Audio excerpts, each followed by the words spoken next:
我本是一个传奇的雇佣兵王，却意外重生成1960年大兴安岭的一个猎户。原主打小因为一场发烧变得有些憨神，好在他天生就有一副好身板，从10岁起就成了老爹打猎的帮手。不过前几年爹娘相继离世，只留下16岁的童养媳和他艰难苟活。前几天富贵听村里人说山里的老山参可值钱了，一根能换1冬天的粮食，于是一个人进山去整餐，但干粮带的少，身上衣服也薄，于是就这么稀里糊涂的冻死了。等到接收完原主的记忆，棺材外一个老男人的声音突然响起：“闺女啊，听二叔一句劝吧，富贵已经不在了，等事情办完就跟二叔回家，给你胜利哥当媳妇。”好家伙，我人还没凉透，这就来逼我媳妇改嫁。我的怒火瞬间被点燃，猛然攥紧双拳，对着头顶的棺材板就是狠狠一拳。根据原主的记忆，外面那个趁火打劫的老畜生，正是我那不当人的亲二叔。他儿子张胜利是个整天躲避劳动的混混，满脑子都是下流心思。下一秒，外面传来张月绝望透顶的声音：“二叔啊，我可是克死全家的人，你还敢让我进门吗？”二叔满不在乎的反驳：“你这闺女别瞎扯，咱可不信那个。”听到这里，我再也按捺不住，又是一记重拳砸在棺材板上，院子里瞬间死一般寂静，所有人的目光死死盯住这口棺材板。紧接着又是一声巨响，砰！这一回声音清清楚楚，就是从棺材板里传出来的。张胜利当场吓破胆，尖叫一声：“妈呀，诈尸了！”转身狂奔。就在几个老村民惊疑不定时，张月竟然不顾一切地冲到跟前，一把掀开厚重的棺材板，刺眼的阳光瞬间晃着我的眼睛，我勉强眯起眼，赫然看见一个满脸泪水的漂亮小姑娘正死死捂着嘴。我冲她扯出一个僵硬的笑：“那个，你好啊啊！”张月压抑的委屈瞬间决堤，哭声响彻整个院子：“富贵哥，你没死！”眼看我真的喘着热气，村民们7手8脚把我抬进里屋的火炕上，邻居也帮忙点着灶坑。张二叔眼见没法再惦记人家媳妇，老脸憋成了猪肝色，他扯着嘴角假笑：“富贵啊，你好好歇着吧，我们就先回去了啊。”看着这群人灰溜溜滚蛋的背影，我嘴角冷冷上扬，想不到我这铁血佣兵还能在这饿死人的年代重活一次。吃完张月端来的一碗苞米面糊，我死死盯着墙上的日历：1960年，一个能把人活活饿死的年头。刚才那碗糊糊，小姑娘死活不肯吃，硬是被我逼着才咽下2口。我紧盯着她的眼睛，发现家里已经彻底断粮。张月低下头小声嗫嚅：“吃完这一顿，我去张二叔家借点粮吧。”不行，我果断打断他，让他去借粮跟羊入虎口有什么区别？我来想办法。这大兴安岭的深山老林对别人是绝境，可对我这个野外求生满级的国际佣兵来说，那就是天然储备库。再加上这具1.9米且力大无穷的完美躯壳，弄点野味简直易如反掌。于是我做出决定：你在家等我，我进山去打点东西回来。张月像被踩尾巴的猫一样跳起来：“你别去！”小姑娘死死拽住我的袖子：“上次就是进山差点丢掉性命，就你这个憨脑子能打到啥东西？别再喂野了！”看着她张牙舞爪护犊子的模样，我实在没忍住笑出声。放心吧，我脑子已经彻底恢复正常。张月当场愣住，眼神里写满不可置信。可是看着我清明的目光，她依然咬紧牙关：“那我跟你一起去。”不行，我一个人遇到危险能跑，带着你可就变成死局。我按住她瘦弱的肩膀，定下了一个铁骨铮铮的承诺：你放心，我不会走太远，我天黑之前一定回来。此时的张月听我这么说，也不再多嘴，只是默默在心底做下决定：大不了我回不来，她就跟着我一起死。看着张月递来的那把40公分长的尖刀，我这个前世杀神竟然觉得头皮发麻。这具身体的猎户亲爹，就是拿着这堆破铜烂铁，硬生生被发狂的野猪豁开肚皮。要知道，在这大兴安岭，抹着松树油和泥巴装甲的成年野猪，绝对是连黑熊猛虎都要绕着走的可怕存在。可我今天若是弄不回吃的，明天我和小丫头就得双双饿死在这个破土屋里。随后我穿戴整齐，顶着张月强行捆在我背上的大棉被，一头扎进深山老林。一路上我一边用尖刀在树干刻下退路标记，一边顺手用麻绳设下几个精巧的陷阱套子。没想到在这深山里稍一发力，双腿竟能瞬间窜出好几米远。这具190公分如大山少年的躯体，不论是力量还是敏捷度，竟然完全媲美我前世在炮火中淬炼出的丛林圣体。紧接着树冠上闪过一道灰色的影子，那是东北特有的灰狗子松鼠。我立刻兴奋起来，不仅因为这小东西的皮毛能换大洋，更是因为只要顺藤摸瓜端了它的老窝，就能搞到救命的口粮。果然不到1炷香的功夫，我直接从树洞里掏出好几把高脂肪的松子和榛子，这满是油脂的坚果，绝对是肚子里一点油水都没有的穷苦人用来续命的硬通货。继续向山坳深处摸索，猛然间我死死定住脚步，居高临下望去，一片干枯的蒿草地里竟密密麻麻挤着一群灰扑扑的野鸡在晒太阳。若是用弓箭强攻，射死一只必定会惊飞整个鸡群。谁知我直接卸下全身装备，只留一把尖刀，然后猛地扯开背上的大棉被，足足在雪地里匍匐挪动半个小时，我终于逼近到近点，举起大棉被犹如天罗地网般狠狠砸下，被子底下瞬间炸开锅，我190公分的体重死死压住阵脚，几个倒霉蛋当场被压毙，剩下的活口也被我隔着厚棉被一通狂砸，直接陷入昏死。掀开被角一看，一只毛色鲜亮的公鸡配上8只肥母鸡，这开局简直赚翻天。我利落的拧断所有野鸡脖子，用麻绳串在扎枪上，火速往回赶。岂料回去路上更是惊喜连连，之前随手下的套子竟然死死勒住一只大灰兔子的后腿。我冲上去一把送它归西，扛着这座肉山就往家狂奔。刚一脚踹开院门，我就扯着嗓子呼喊张月来看我的战利品。小姑娘看着眼前成堆的猎物，高兴的直打转。她早就忘了上一次吃饱肉究竟是猴年马月。开水烫毛，火苗撩皮，开膛破肚，我们俩一通麻利操作，把切好的鸡肉直接全部下锅。不一会，灶台里就飘出能把人魂勾走的浓烈肉香，肚子里的馋虫疯狂翻滚。可我知道光吃这种高蛋白的瘦肉绝对撑不久，于是我嘱咐张月看好火后，拎起4只野鸡就直奔生产队长赵开山的家。这人跟我那死去的亲爹交情过硬，我爹甚至为了保护队里的庄稼才命丧野猪口中。赵开山的老婆热情地把我迎进屋，炕桌上只有可怜巴巴的苞米面饼子配大白菜汤。我也不客气，指着地上的4只肥野鸡直接开出价码。赵叔，我打了几只野鸡，想跟你换点粮食。赵叔当场拍板，一边递给我2个饼子，一边给出丰厚的筹码，给你10斤高粱米，半袋子土豆，再拿2颗白菜。我万万没想到对方竟然如此大方，立刻抱拳道谢。可紧接着他随口甩出的一句话，直接把这温暖的气氛砸个粉碎。他纳闷的紧紧盯着我的眼睛，上个月才给你家发了50斤小米当抚恤，这么快就吃完了？我听得当场愣在原地，冷着脸默默摇起头，根本没见到1粒米。赵开山瞬间反应过来，一张黑红的脸当场涨得铁青，这下全明白了，绝对是我那个人面兽心的二叔半路截胡，硬生生吞了我爹用命换来的救命粮。队长猛地一巴掌拍在桌上，怒火冲天，我操他妈的张德本，老大老二别吃了，跟我走。想明白这出狗血剧本，我内心连连冷笑，抓起桌上的饼子狠狠塞进嘴里，接着我一把扛起换来的满袋粮食，大步流星地走回那个飘满肉香的家。任谁也想不到，昨天还快要饿死的我，此刻正和张月守着一盆油汪汪的炖野鸡风卷残月。小丫头死死抓着鸡大腿，满嘴流油，甚至连菜汤都泡进一大碗白米饭。从活不下去到吃肉吃到撑，这一切竟然仅仅发生在1日之间。她死死瞪大眼睛，直呼自己怕是在做梦。紧接着张月刚起身收拾碗筷，赵开山就推门进屋，他把夺回来的2袋救命小米往地上一砸：“富贵啊，你二叔我收拾妥当，以后有事直接找我。”没等我搭话，他竟然转身就急匆匆往外走。我心里暗笑，他8成是被这满屋的肉香馋得受不了，赶着回家吃肉。可我根本不在乎这些。刚才张月说，自从我爹死在山里后，全村再没人敢进深山，大家都饿得发慌。因此我暗暗盘算，既然凭我前世的本事饿不死，那就彻底靠这片林子翻身。小月，明天哥继续进山，趁着大雪封山前多弄猎物，咱这个冬天舒舒服服过冬。第2天黎明，天还没亮，我就带上装备再次扎进风雪。出门前，我冷着脸向张月交代底细，要是二叔那帮混蛋来找事，你就喊王大爷找赵队长帮忙。这世道偏偏就是如此讽刺，吸血的都是至亲骨肉，能在关键时刻拉一把的却是毫无瓜葛的外人。随后我沿着老路摸索，沿途不仅收回昨天套子里的2只野鸡，更是顶着快到小腿的深雪不断深入原始丛林。走到半道，我掏出藏在怀里用体温捂热的烤土豆大口吞咽。前世在战场上留下的习惯告诉我，必须随时保持体能巅峰。就在这时，雪地上出现的一片圆柱形巨大粪便瞬间锁死我的视线，这绝对是食草动物留下的痕迹，看尺寸必定是个大火。我立刻摸出弓箭，顺着痕迹向前潜伏，没想到前方林间空地上竟悠哉悠哉地溜达着一群肥硕的狍子。我躲在树后深吸一口气，瞬间拉满弓弦，一箭射出，只听一道破空声，粗糙的羽箭直接贯穿一只母狍子的大腿。岂料这突如其来的袭击让兽群当场炸锅，慌不择路之下，竟然有一只傻狍子瞪着大眼直勾勾冲到我面前。这种送上门的好事我岂能放过？千钧一发之际，我猛地丢下猎弓扑上去，死死搂住他的脖子。紧接着我一脚狠狠踹碎他的前腿关节，190公分的体重如泰山压顶般重重砸下。畜生在身下疯狂蹬腿哀嚎，可我眼神冰冷，仿佛瞬间回到前世欧洲战场的生死肉搏之中。我反手拔出尖刀，毫不留情的一刀切开他的喉管与动脉。随后我起身走向那只中箭倒地的猎物，如法炮制送他归西。2只加起来近100斤的狍子被我用麻绳死死串在一起。转眼间我扛着这座肉山重返院落。张月看到地上的野味，高兴的一蹦3尺高。今天吃狍子肉，明天我进镇子去供销社卖钱换年货。不仅如此，我拎起大斧子，3下5除2将院里那口本为我准备的晦气棺材当场劈成碎柴。我一边抡斧头，一边死死盯着张月。张胜利那个狗东西，以前绝对没少欺负你。小丫头吓得紧紧抿着嘴，可我眼里已经翻涌起杀机，以后她再敢来找死，我生撕了她的嘴。与此同时，远在另一头的张德本早就把老脸丢尽，全村人都在背后指指点点，说他图谋侄媳妇，硬生生把咽气的死人给气活过来。他更是被上门要粮的赵队长劈头盖脸一通臭骂，被逼到绝路的老贼只能指天画地发下恶毒的诅咒。赵队长，我要是想贪富贵的粮食，让我出门就被野狼掏了肠子。可谁都知道，在这个年头得罪了生产队长，以后的日子绝对寸步难行。任谁也想不到，那个整天琢磨克扣我抚恤粮的二叔张德本，此刻正满眼嫉妒地盘算着如何吸干我最后一滴血。他偶然搭上线钢铁厂的一个车间主任，做梦都想给儿子张胜利谋个工人身份，可求人办事哪能空手套白狼？这老东西竟然把主意打到了我拼命换回来的野味上。紧接着他再也坐不住了，连哄带骗的朝着我家直奔而来。谁知张胜利带着几个饿得眼冒绿光的村溜子，也鬼使神差的跟在后面。与此同时，我和张月正守着热气腾腾的铁锅，半盆新鲜卸下的狍子肉正炖得香气扑鼻，剩下的野味全被我封死在仓房的大缸里，周围更是密密麻麻布满老鼠架。没想到张德本还没进屋，那股浓烈的肉香就勾得他狂咽口水。他死死盯着张月手里正在刮汁的狍子皮，眼珠子都快瞪掉在地。富贵，你这炖的啥好肉？这老狐狸直接蹲在锅台边贪婪的猛嗅。我眯起眼睛冷笑一声，没啥，熬点粥蒸俩土豆。岂料他根本不吃这一套，反而舔着脸向我索要2只野鸡，甚至大言不惭地宣称这是我那死去的亲爹生前答应他的。因此我眼底的杀意彻底按捺不住。那你去找我爹要吧，他在后山埋着呢，用我带路吗？一句话瞬间把这老东西噎得面红耳赤。就在这时，张胜利带着那群二流子如饿狼般闯进屋。张富贵，你怎么跟我爹说话呢？话音未落，他身后一个矮个子闻着肉香就伸手去掀锅盖，我猛地一巴掌抽飞他的脏手。这帮畜生简直属狗的，一个个盯着锅盖直冒绿光。接下来如果不把这帮吸血鬼彻底干废，以后的麻烦绝对源源不断。张月，进屋！我低声怒喝。谁知这丫头不仅没有躲闪，反而偷偷往我手里塞了一把尖刀，接着自己摸出一把剪刀，死死护在身前。谁敢抢我拿命换回来的肉，他就敢捅死谁。正当此时，院子里突然传来一声中气十足的老太太怒吼：“谁敢欺负我外孙！”下一秒，三个身影如同铁塔般踏入大门，领头的正是我那护犊子的亲姥姥，身后跟着身材魁梧的大舅王铁山和二舅王铁柱。姥姥，张月满腹委屈瞬间决堤，直接扑进老太太怀里嚎啕大哭，让他们滚出去。姥姥一边抹泪一边咬牙切齿的厉喝。随后两个小山般的壮汉一言不发，带着恐怖的压迫感步步紧逼。二舅王铁柱慢条斯理的摘下手套，骨节捏得咔咔作响。张德本吓得双腿发软，竟然还试图攀扯一起喝过酒的交情。此时张胜利早就退到了门口，可那锅里的肉香实在馋得他挪不动步。这孙子竟然从兜里摸出几张1分2分的毛票，大言不惭的说要买肉。我看着他那副滑稽的嘴脸，直接嗤笑出声：“你那几分钱留着给自己过年吧，别说肉，一滴汤你也别想沾。”就在这千钧一发之际，大舅王铁山死死盯住张德本，猛地扯下挡住半张脸的黑布，瞬间一股刺骨的寒意顺着所有人的脚底板直冲天灵盖。他的右脸竟然是一个恐怖的大坑，连颧骨和眼珠子都被生生挖空。这下传说中他近身肉搏被黑瞎子舔掉半张脸的传闻彻底坐实，那股仿佛沾染着野兽血腥味的压迫感，瞬间击溃了这帮二流子的心理防线。张德本父子连滚带爬的逃出院子，再香的肉也挡不住这要命的惊吓。赶跑了苍蝇，姥姥拉着我的手老泪纵横，说他已经走通了生产队长的关系，要接我们回他家去住。我看着眼前这3位毫无保留护着我的血脉至亲，前世从未体验过的狂热暖流瞬间涌遍全身，从此那个冷血杀神彻底烟消云散。我在心底暗暗发誓，绝对要拿命守住这份亲情。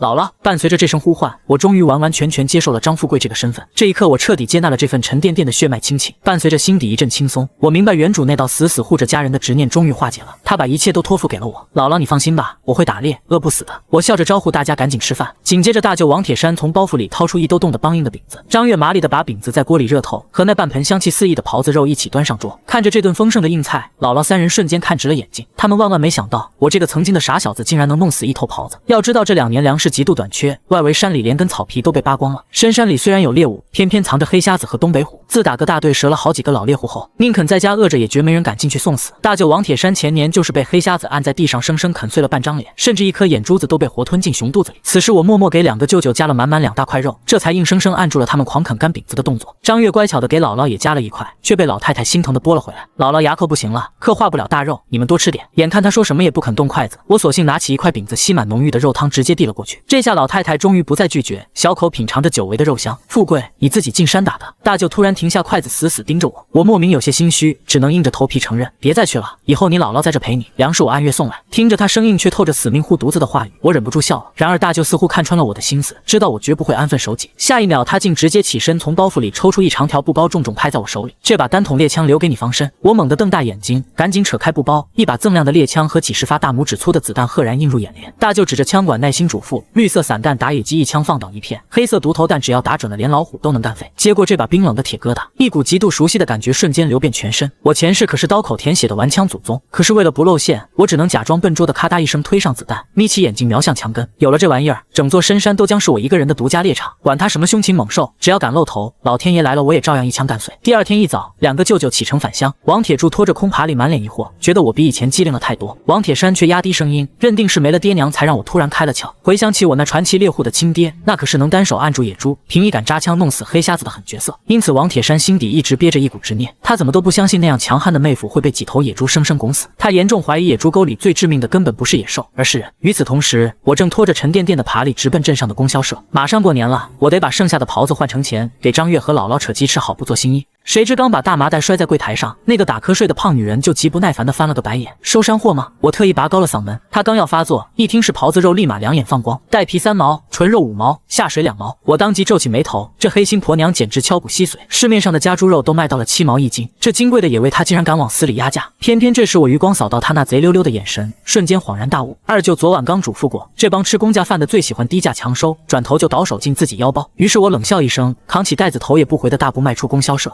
没想到前脚刚踏出门槛，一个穿着黑棉袄的老头就鬼魅般凑了上来。小伙子，麻袋里装的啥好货？我警惕地打量着他那眯缝的笑眼，直接扒开袋口让他自己掂量。老头伸手一拎，眼珠子滴溜溜一转，不到50斤，冬天膘少毛厚，算上下水和皮子给你45块咋样？这老狐狸算盘打得噼啪响，可我前世什么阵仗没见过。50块不二价，以后有好货还找你。我毫不客气地竖起5根手指，好小子有魄力，50就50。老头痛快地数出10张5块大团结拍在我手里，自称叫老孙头，常在街尾副食品店晃悠，揣着这重生后的第1桶金。我刚要转身走人，脑子里猛然闪过一个致命的问题：这年月光有钱顶个屁用，买不买粮全得要票。孙大爷，你知不知道哪能弄到布票？我试探着压低声音，岂料老孙头被这声大爷哄得满脸堆笑，神秘兮兮地凑到我耳边：哎呦巧了，小伙子，大爷我手里刚好就有。我猛地倒吸一口凉气，忍不住多看了这平平无奇的老头2眼，想不到随便在大街上撞见个买家，竟然是个深藏不露的倒爷。这种买卖没点逆天家底根本玩不转。于是我抽出2张大团结拍在柜台上，直接开口换票。结果老孙头一口气爆出粮票、布票、邮票等10几种票证，差点把自己当场憋死。紧接着他又爆出大米1毛2，白面1毛6的底价。我听得脑子嗡嗡直响，索性把50块钱全拍在这老头手里，让他把大米、白面、鸡蛋、糖果和日用品给我统统装满。此时老孙头扬着手里相当于城里工人2月工资的巨款，彻底懵逼。他万万没想到我这个乡下小伙连眼皮都不眨一下，可对于我来说，山里的狍子多如牛毛，分分钟就能再弄死1只。我一脸认真地盯着他，直言信得过他的人品。这下老头激动地猛拍大腿，当场交了我这个朋友。随后老孙头手脚麻利地给我置办了满满1爬里的年货，手里还剩下20块钱。我眼神一凛，直接压低声音问他有没有炸药。没想到这老头满不在乎地点了点头。我这才猛然惊醒，这可是60年，枪支炸药在黑市根本没人管。我直接把剩下的钱全砸了进去，换出整整6公斤猛药。老孙头递给我包裹时特意警告我小心点。紧接着他讲起去年大口村有个傻子自己做炸药包去炸鱼，结果炸药包装满气飘在水面上，硬生生跟着小船追到岸边才炸，差点把那人当场送走。听完我只是冷笑一声，开玩笑，我前世可是玩炸药的祖宗。接着我拖着堆积如山的年货回到村里，村头墙根底下正瘫着几个饿得半死的老人，直到我拖着爬犁碾过，这群人瞬间瞪大了通红的眼珠子。面对老人们的打探，我只随口敷衍了一句是年货，头也不回的继续往前走。谁知我这背影直接让众人彻底眼红发狂，他们这才知道我不光打到了野鸡，甚至弄死了1头狍子。偏偏我那个烂心烂肺的亲叔叔张德本连口汤都没喝上。此时一个老太太咽着口水想拿东西换肉，却被自家老头狠狠踹了一脚。这年月家家户户都饿出水肿，肚子大如鼓，全靠1口肉救命，连村里的耗子和狗都被吃绝了。结果我这个差点冻死的孤儿，竟然弄回来1整车救命粮。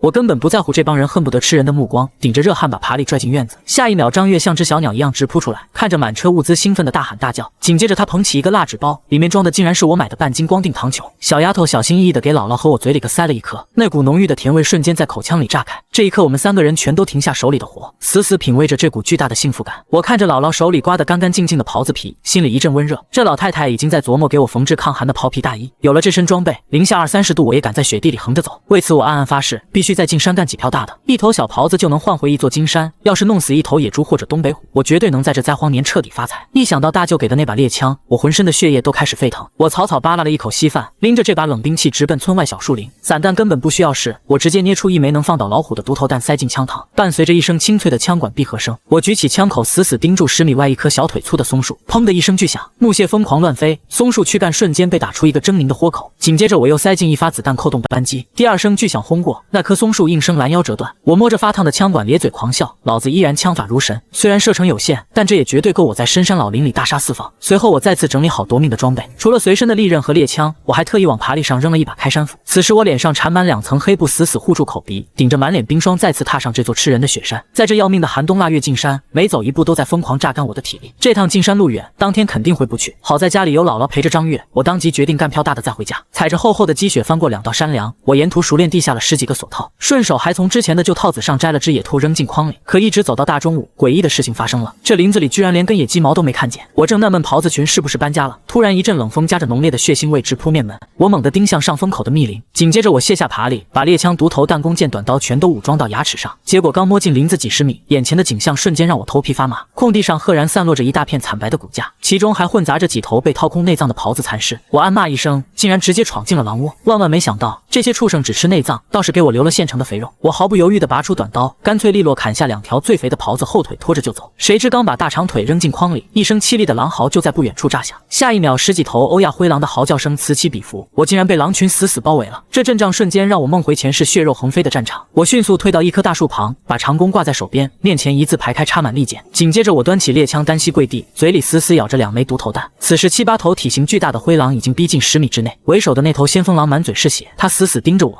似乎在纳闷这个猎物怎么不跑。我若是翻开那堆白骨，绝对能看到被他们吃掉的人类头盖骨。然而今天他们注定要踢到铁板。就在先锋狼压低身子准备扑咬的瞬间，我毫不犹豫地扣动扳机，砰的一声巨响，那头强壮灰狼的头盖骨瞬间爆成一团血雾，狼尸只抽搐了2下就彻底死透，剩下的狼群被这雷霆一击吓得疯狂逃窜。可就在这时，高地上一声悠长的狼嚎猛然穿透林间，真正的头狼首领出现了。这群畜生听到嚎叫，竟然在20米外重新结成包围圈，趴伏在地。我看得头皮发麻，这头狼绝对成精了。普通猎人要是被这种懂兵法的狼群盯上，必死无疑。可他们偏偏碰上了我。我再次举起猎枪，瞄准最近的倒霉蛋，又是一声震耳欲聋的枪响，那只狼的脖子瞬间被轰烂，滚烫的鲜血将雪地染得猩红。没想到剩下的狼群居然再次后退，拉开距离，他们竟然在试探我猎枪的射程，想活活耗死我。我冷笑一声，索性把猎枪背在身后，换上长弓。这可是30公斤的硬弓，连野猪都能一箭穿透。我侧身将弓弦拉至满月，感受着风向微微抬高渐促，嗖的一声锐响，破甲剑瞬间撕裂空气，硬生生将一头灰狼连皮带骨钉死在松树上。短短几分钟连死3头猛兽，这群畜生连我的衣角都没碰到。然而死同伴根本吓不住这群饿疯了的恶狼。我刚想继续放箭收割，隐在暗处的头狼再次发出一声低吼，这群畜生竟然立刻散开，专门围着树干走位，防止被瞄准。我倒吸一口凉气，这头狼要是不除，日后必定是个天大的祸害。眼看他们不肯露头，我也放下长弓，掏出一块肉干在嘴里慢慢咀嚼。此时距离天黑只剩不到3个小时，如果不打破僵局，等太阳一落山，我的处境将极其凶险。与此同时，远在村里的张月正缠着姥姥学揉制皮子，小丫头红着脸，满心欢喜的想亲手给我缝制一件袍皮大衣。姥姥看着她乐得合不拢嘴，直言只要我们好好的就放心了。张月看着窗外的天色，满眼担忧的念叨着不知道富贵哥打到猎物没有。姥姥拍着胸脯保证说，这10里8村如果有人能超越他爹，那绝对只能是富贵。而此时被寄予厚望的我，正被一群恶狼死死困在雪山深处。眼看狼群铁了心要和我耗到底，我干脆在四周扒拉出一堆干枯的树枝，紧接着我划着火柴升起一堆篝火，随后我转身从筐里直接拎出那只刚打到的野兔，我3两刀扒了兔皮，掏空内脏，随便找根树枝横竖一穿，直接插在火堆旁开烤。虽然手上忙活着，可我的余光始终死死盯着外围。熊熊燃烧的火焰显然给了这群畜生极大的压力，很多原本趴伏的灰狼瞬间变得焦躁不安。就在我伸手翻转烤兔的瞬间，一声极其轻微的脆响突然从背后传来，来不及多想，我猛地向侧方翻滚出2米远，起身的瞬间，手里的扎枪已经死死握紧，竟然是那头狼王。这畜生不知用了多大的耐心，竟一点点摸到了我的身后。他通体漆黑，体型比刚才打死的那头还要庞大，硕大的狼头正冲我亮出2排锋利的獠牙。哼，你这畜生不讲武德！我冷笑一声，余光扫过四周，其他灰狼竟然全都趴在原地看戏，看来是想看老大单挑。也好，早晚也得收拾你。紧接着我迅速把扎枪换到左手，右手顺势甩出背后的猎枪架在左腕上，砰！枪声响起的千钧一发之际，这头巨狼的后腿竟然猛地发力向右猛窜，打空了。这畜生绝对成精了，竟然能在这么近的距离躲开子弹。还没等我重新上膛，头狼已经带着腥风扑到面门，那张血盆大口直奔我的胸口咬来。电光火石之间，我只能将猎枪横着往前一送，粗硬的枪管直接塞进了狼嘴里。咔嚓！头狼死死咬住枪管，疯狂甩头拔河。他似乎认定只要抢走这根铁棍，我就必死无疑。然而野兽再精明也拼不过人的脑子。我单手猛地往上一提猎枪，巨大的力量竟然硬生生将头狼的前爪带离了地面，双脚悬空，瞬间让这头猛兽彻底慌了神。他看着我咧嘴冷笑，眼中终于闪过一丝懊悔和恐惧。可一切都晚了。就在他腹部暴露的瞬间，我左手丢开扎枪，瞬间拔出后腰的短刀，刀锋带着寒光狠狠捅进他柔软的腹腔。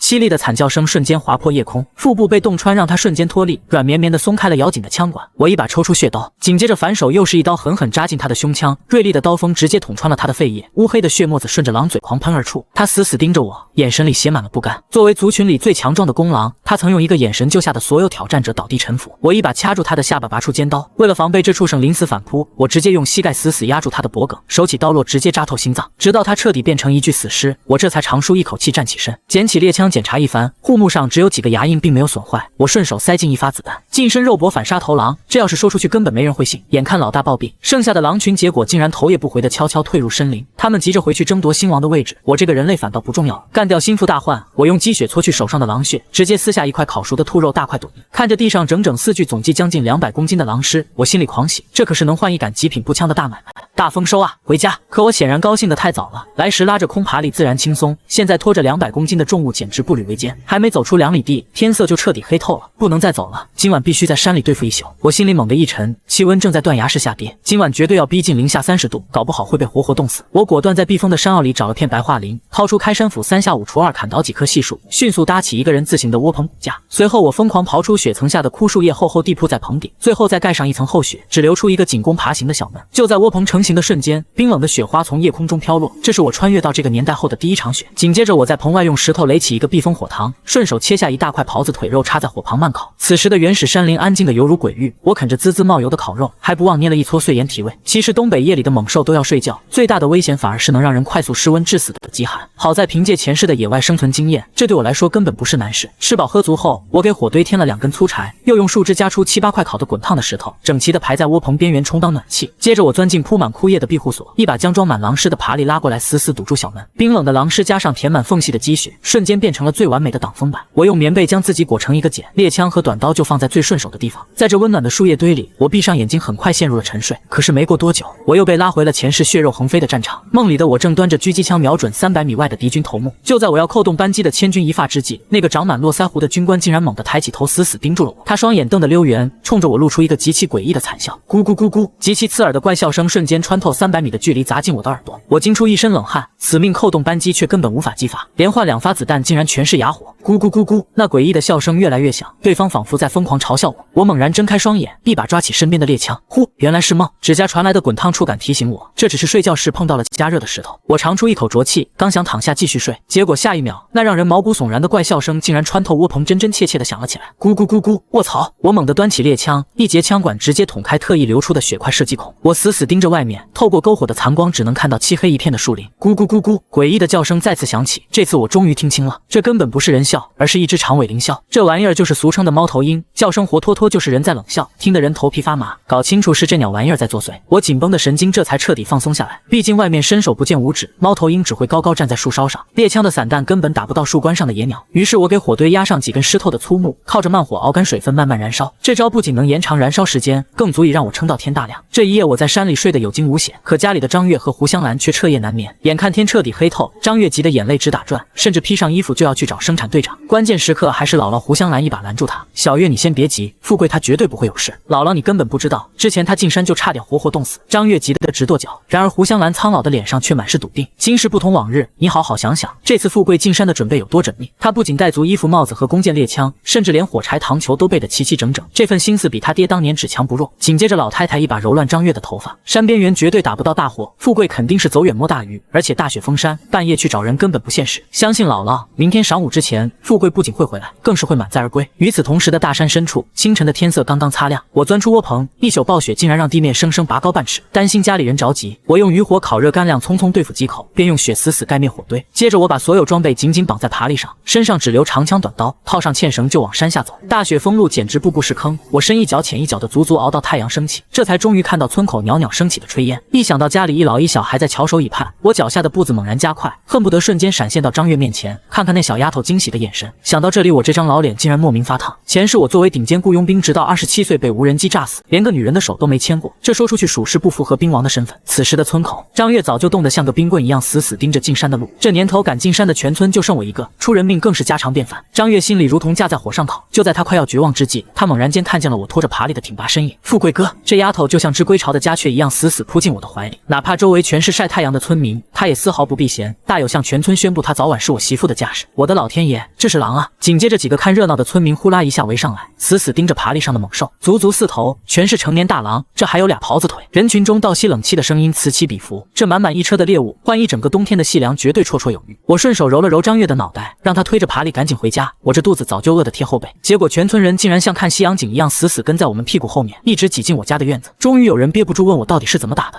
我接下来的话直接把众人震得头皮发麻。本来只想抓狍子，没想到一脚踩进狼窝，顺手就弄死几只，还捡俩狍子腿。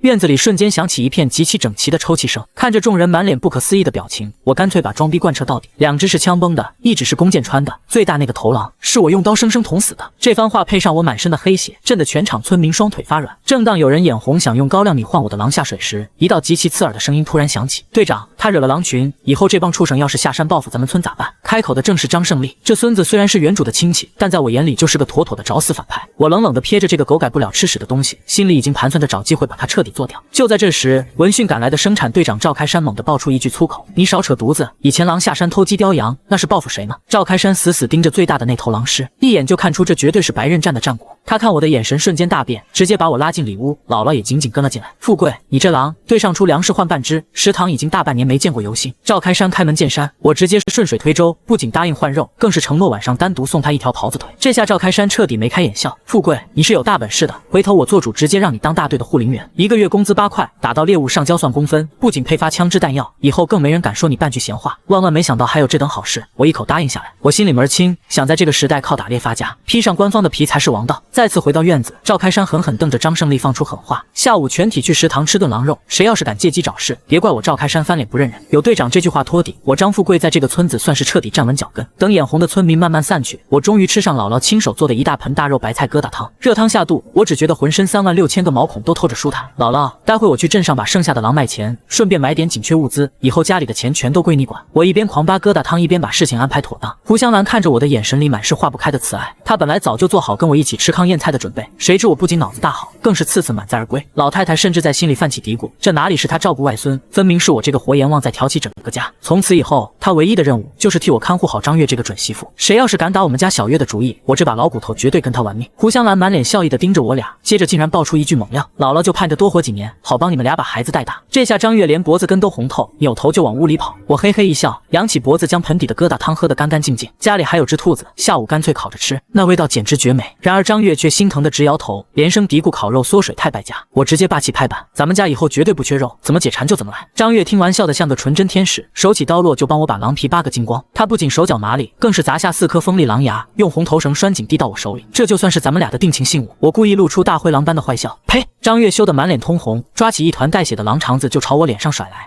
吓得我撒丫子狂奔。随后我拎起半扇狼肉和一条狍子腿，直奔队长赵开山家。我心里盘算着必须敲定配枪的事，这绝对能省下买步枪的一大笔巨款。一进院子，队长媳妇看见麻袋里的硬货，眼睛瞬间亮得吓人。她热情地把我迎进屋，谁知赵开山刚一回来，脸上却挂满阴云。队长，肉我送来了。我指着地上的麻袋，万万没想到赵开山只看了一眼，紧接着就叹着粗气说出一个要命的消息：3队那几个不知死活的知青，昨天没带向导就敢硬闯大山，到现在活不见人死不见尸。就在这时，他满脸为难地瞥向我，明显是想让我这个新上任的护林员去卖命。我干脆顺水推舟，主动请缨跟着进山救人。赵开山瞬间大喜过望，直呼没看错人，让我赶紧回家抄家伙。紧接着我再次全副武装，猎枪、弓箭、短刀、扎枪齐上阵。老太太千叮咛万嘱咐，让我遇事千万别强出头。下一秒，我迅速赶到村口，跟着赵开山和7、8个村民冒雪钻进深山。路上，赵开山咬牙切齿地向我透了底，失踪的竟然是3男2女。听见队伍里居然还有女人，我瞬间愣在原地。赵开山苦笑连连，说其中有个叫周雪梅的女知青，整天吵吵着妇女能顶半边天。这帮人为了吃口野味，不仅借了一把560半自动步枪，更是带了20发子弹直奔2道里。只要别撞上狼群，这几个人应该还有救。我眉头紧锁，偏偏老天爷喜欢开玩笑。就在此时，鹅毛大雪如同刀子般漫天狂舞，我们一行人顶着暴风雪艰难推进，足足摸出2公里远。猛然间，风雪中竟然传来极其凄厉的尖叫声。我一把按住赵开山的肩膀，抬手死死指向右前方的幽暗密林。在那边，顺着方向望去，远处的雪地里分明跳跃着微弱火光，更伴随着铁器撞击的脆响。等我们悄悄摸近一看，在场的所有人瞬间倒吸一口凉气。只见足足10几头眼冒绿光的野狼，正将那5个知青死死围在中央。一个男知青端着步枪疯狂乱射，根本打不中要害，只能勉强把狼群逼退几步。眼看子弹即将耗尽，这帮畜生随时会把他们撕成碎片。千钧一发之际，赵开山死死拦住准备开火的村民。天太黑，容易误伤知青，全给我冲过去靠近再打。然而根本不等众人反应，我已经像头猎豹一样，单枪匹马直接杀入狼群。赵开山见状，只能咬牙紧随其后。谁知这帮畜生居然被我们不要命的架势镇住。我死死盯着那个哆哆嗦嗦、疯狂搂火的男知青，心里简直无语到家。这哥们连开数枪，结果雪地上居然连一滴狼血都没见着。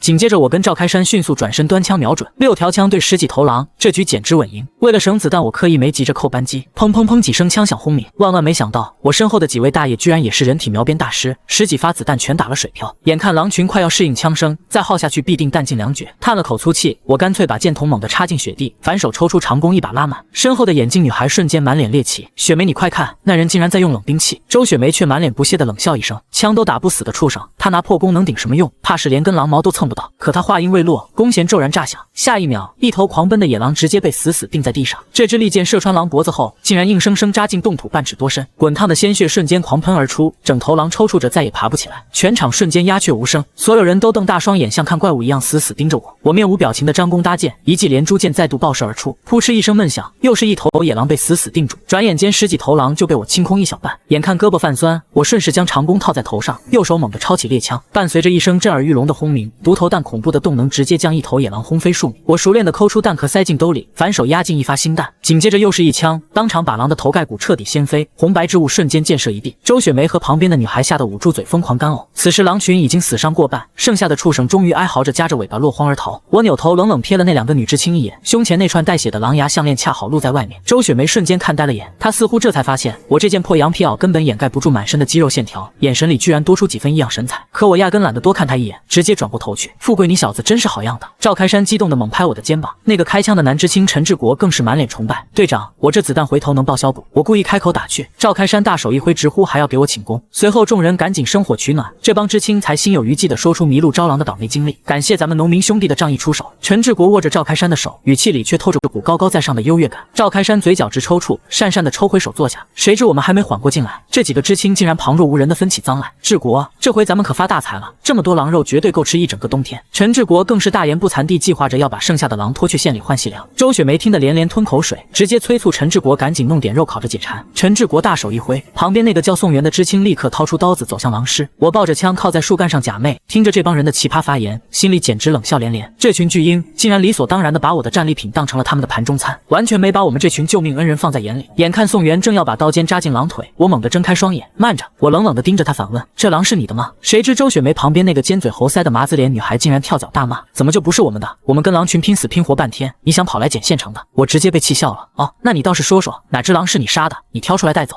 麻子脸瞬间语塞，憋得满脸通红。陈志国却端着架子站了出来：小同志，我们就是想烤点肉吃，你至于这么斤斤计较吗？吃肉没问题，可我得提醒你们，这地上的狼全是我打的。我毫不客气地怼了回去。麻子脸顿时气急败坏地尖叫：你穷疯了吧？刚才明明一直在看热闹，最后开了几枪就想独吞。这下连同行的村民张全福都憋不住了，呲着大龅牙就破口大骂：放你娘的连环屁！要不是富贵枪法好，你们早成狼粪了。眼看两边要撕破脸，赵开山急得青筋暴起，大喊注意团结。可我压根不惯着他们，直接大步走到一头死狼跟前，手中尖刀猛地扎进弹孔，手腕一挑，一颗血淋淋的金属弹头瞬间飞出。噗的一声，那枚严重变形的毒头弹被我狠狠砸在陈志国脚下，在雪地上砸出个醒目的黑坑。我用白雪慢条斯理地擦净刀尖上的血迹，目光死死盯着这群文化人。这是猎枪专用的毒头弹，你们手里那把560步枪打的是这种子弹吗？铁证如山摆在眼前，刚才还叫嚣的几个知青瞬间哑火。可没想到陈志国脸色阴晴不定地变换了几次后，竟然直接无视了我，转头看向了一旁的赵开山。陈志国竟然还敢用带满威胁的语气逼问赵开山。赵队长此刻心里早就骂开了娘，他万万没想到自己拼死拼活救下这帮白眼狼，对方刚脱离危险就要跟全场唯一能杀狼的人翻脸。按咱们山里的老规矩，这些狼全是富贵一个人打死的。赵开山直接伸手指向我，这事儿只能由他说了算。就在陈志国梗着脖子还想狡辩时，林子里突然钻出2个人，来人正是3大队的吴队长。陈志国仿佛抓到了救命稻草，立刻恶人先告状说我们要抢他的狼。张全福气得浑身直哆嗦，直接破口大骂对方放狗屁。吴队长推了推反光的眼镜，眼神猛然扫向我。此时我正眯着眼似笑非笑地盯着他，哪怕一句话没说，我这眼神直接让他浑身猛打了一个冷战。吴远绝对是个聪明的老狐狸，一眼就看透了这帮知青的作死行径。他立刻厉声呵斥陈志国闭嘴，直言狼全归我们，能保住命就该烧高香。随后他满脸尴尬地冲赵开山拱了拱手，连拖带拽地把这帮丧门星带下了山。这帮扫兴的家伙一走，村民们立刻眼巴巴地全盯向了我。队长，今天大伙都豁出命了，我看咱们每人分1头狼，剩下的1头直接上交大队。我随手拨弄着火堆定下分配方案。这话一出，全场众人瞬间乐开了花，尤其是刚才替我出头的张全福，直接笑得呲出满嘴大龅牙。这老哥虽然长得丑，但心思极其单纯。我爹当年在山里救过他一命，他这是拿命在还恩。哪怕我刚才真要动手，他也绝对敢第一个冲上去玩命。我直接冲他竖起大拇指，夸他骂得漂亮。赵开山更是连连夸我办事厚道，立刻招呼大家连夜下山。众人手脚麻利地砍下树枝做成简易雪橇，10几头死狼被死死绑在横梁上，用藤条拖在雪地里飞速滑行。一想到能给家里带回这么多大肉，所有人的脚底下简直像生了风。赵开山拖着2头狼跟在我身后，心里指不定怎么偷着乐。谁知我们刚走出没多远，我猛然顿住脚步，死死盯着四周漆黑的密林。有东西！我压低嗓音冷喝一声，周围瞬间陷入死一般的寂静。赵开山赶紧拧开手电筒，顺着我手指的方向猛地照过去。下一秒，黑暗中竟然凭空浮现出一对幽绿色的瞳孔。我的亲娘哎，是吃人的大老虎！张全福吓得双腿一软，扑通一声直接瘫坐在雪地上。我死死攥紧手里的猎枪，手心瞬间渗出一层冷汗。这畜生生绝对已经悄无声息地跟了我们一路。我迅速摸向口袋清点弹药，散弹倒是还有不少，可致命的毒头弹却只剩下最后3发，情况已经万分危急。我立刻要求所有人重新分配阵型，有枪的负责护卫，没枪的专心泼狼。老虎生性阴险，最喜欢从背后锁喉偷袭。我本想亲自断后，可赵开山仗着干部的身份，死活非要顶在最后面。无奈之下，我只能端着枪在最前面开路，安排2人在队尾死守。队伍继续向前推进，我悄悄从怀里摸出一个神秘布包，这可是我从老孙头内搞来的烈性炸药，被我精心做成了杀伤力惊人的渣子。我从狼尸上抠出几块血肉，用手雾化后死死糊在炸药表面，随手扔在一旁的树根下。只要这畜生贪嘴咬上一口，满脑门绝对瞬间被炸成烂泥。远处的黑暗中，一头体重足足超过500斤的野生东北虎正死死盯着我们。这头饿瘪了肚子的丛林霸主，刚才可是全程旁观了我们血屠狼群的壮举，混杂着狍子和狼血腥臭的炸药，疯狂刺激着他的嗅觉。接下来我们刚往前顶出不到1公里远，身后突然传来一声震天动地的惊天巨响，轰的一声爆响撕裂了整片雪林，几个村民吓得魂飞魄散。赵开山更是受过民兵训练，顺势一个飞扑，死死趴进血窝。中了！我心头一喜，端起枪像离弦的箭一样疯狂往回冲。偏偏等我冲到爆炸地点时，眼前竟然空无一物，除了地上那棵被生生炸断的无辜小树，连根虎毛都没留下。千钧一发之际，队伍那边突然传来一阵杂乱凄厉的枪声。坏了，老子竟然被一头畜生玩了一手调虎离山。原来这头成精的老虎虽然闻到了肉香，却对炸弹的形状起了疑心。他居然抡起蒲扇大的虎爪，一巴掌将炸药拍飞到了树上。爆炸声非但没伤到他分毫，反而彻底激怒了这头恶虎。他直接扭头扑向了队伍大后方的赵开山。赵开山吓得胡乱放了一枪，当场被老虎一巴掌连人带枪狠狠扇飞。剩下几人端着枪根本瞄不准这道黄黑相间的闪电，只能围着大树狼狈逃窜。等我狂奔赶回现场，眼前的画面简直让我目眦欲裂。一帮大老爷们手握3条枪，竟然被一头老虎撵得像狗一样乱窜。那头猛虎已经彻底盯上了瘫软在地的张全福，眼看那夺命的虎爪就要狠狠撕碎他的喉咙。正当此时，我连瞄准的时间都没有，在50米外一边狂奔一边猛甩枪管，砰的一声巨响，致命的毒头弹呼啸而出，直逼猛虎的眉心死穴。然而这头顶级掠食者的神经反应简直离谱到了极点，看到我抬枪的瞬间，他竟然在半空中硬生生扭转了庞大的身躯，扑哧一声闷响，这发致命的子弹仅仅擦着他的虎耳掠过，狠狠一头扎进坚硬的冻土里。我右手猛地一抖，枪管顺势折开的瞬间，左手食指直接挑飞滚烫的空弹壳，一枚崭新的毒头弹死死压进枪膛，整个换弹动作竟然只用了不到2秒钟。紧接着抬头一看，那头庞然大物落地后居然彻底放弃了嘴边的张全福，他那只耳朵已经被我一枪干碎。剧烈的痛苦让这头百兽之王瞬间认怂，连挠带蹦窜进黑漆漆的密林里逃命去了。我的个亲娘哎！张全福瘫坐在雪地上嗷嗷直叫，借着微弱的光线一瞅，这小子裤裆里早就湿透了一大片。万幸这家伙是个有后福的，这波虎口脱险足够他回村吹上一辈子。赵开山两腿发软的死死抱住一棵大树，哆嗦着问他有没有事。张全福眼泪鼻涕横流，连说那老虎的大牙都贴到他脑门上了。我几步冲上去捡起手电筒，一把将他从雪窝子里薅了起来。仔细一看，他那件厚棉袄硬生生被虎爪撕出几道惊心动魄的大口子。确认这小子连块油皮都没擦破后，我这才转头询问其他人的情况。我们都没事，多亏了你回来得快啊，不然全府可就彻底凉了。赵开山心有余悸地喊道。经过刚才这2场血战，这帮大老爷们此刻看我的眼神全变了，从之前弹无虚发打退狼群，再到刚才一枪吓退东北虎，大伙儿简直就是把我当成了救苦救难的活菩萨。都没事的话咱们赶紧撤，那畜生挨了枪子受了伤，大概率不敢再回头。我盯着雪地上一串刺眼的血迹冷冷发话。赵开山如蒙大赦，拼命点头附和着快走。谁知一查弹药，大伙的心瞬间凉了半截。赵开山手里还有10几发，其他人加起来更是少得可怜，我这兜里也只剩几发散弹，好在挺到下山应该问题不大。队长，你一会走在前面，时不时放一枪听个响，震慑一下野兽。咱们这么多人拖着死狼，狼群绝不敢来，那头老虎吃了瘪，大概率也不会再盯着咱们了。说到这，我故意顿了一下。赵开山是个聪明人，瞬间听出了我话里的弦外之音。呵呵，那畜生肚皮饿得稀瘪，在咱们这儿连根毛都没捞到，他还能去哪儿？我冷笑着反问。赵开山猛地倒吸一口凉气，眼珠子差点瞪出来。糟了，老吴那帮知青！他刚想张嘴摇人去救命，却硬生生把话咽了回去，因为他心里比谁都清楚，这荒山野岭的只能指望我。可我连犹豫都没犹豫，直接一盆冷水泼了过去。别寻思了，根本没法救。这深山老林是那畜生的地盘，咱们吭哧瘪肚跑1个小时的路，人家10分钟就能赶到。等咱们追过去，那帮人早就被连皮带骨嚼碎了。就算我单枪匹马去寻人，万一那畜生还在暗处盯着，你们几个咋办？赵开山听完重重的叹了口气，彻底认了命。要不是那帮小年轻做生死活要分道扬镳，何至于落得这种下场？我随口安慰他，老虎也许回去睡觉了，可心里早就跟明镜似的。那么聪明的顶级掠食者，绝不可能放过今晚这顿大餐。换句话说，3大队今晚必死人。这片漆黑的密林已经彻底沦为了猛虎的私人狩猎场，就看那帮不知死活的东西最后能逃出几个。与此同时，7、8公里外的密林深处，满脸麻子的王芳还在死皮赖脸的埋怨吴远，怪他把快到嘴的狼肉白白送人。吴远被这帮蠢货气的脸皮直抽抽，周雪梅还在旁边不知轻重的安慰说下次再来。冷风嗖嗖往嘴里灌，吴远肚子里的怒火终于彻底爆发了。你们这帮不知天高地厚的蠢货还想有下次？要不是人家3队赶来救场，你们几个早他妈全喂狼了，还在那想屁吃？结果陈志国非但不感恩，竟然还慢悠悠的回对吴远，向着外人扬言他们就算单干也能打赢狼群，回去非得去县里狠狠告上一状不可。吴远在心里狠狠骂了一句不知好歹的白眼狼，心想真不如让这帮废柴去喂狼。然而谁也没想到，死神已经悄无声息的降临，一道庞大恐怖的黑影宛如闪电般从队伍大后方飞速掠过，走在最后的南知青王启甚至连反抗的机会都没有，仅仅只传出一声极其短促的哎呦。陈志国猛地停下那番教育人的长篇大论，烦躁的回头张望，下一秒一股刺骨的寒意顺着他的脚底板直冲天灵盖，身后的王启竟然凭空消失了。足足过了好几秒钟，陈志国才哆嗦着挤出一句破音的尖叫：“吴队长，王启没影了！就刚才他哎呦了一声，我一回头人就彻底没了。”王芳当场吓得魂飞魄散，一屁股瘫坐在地上嚎啕大哭起来。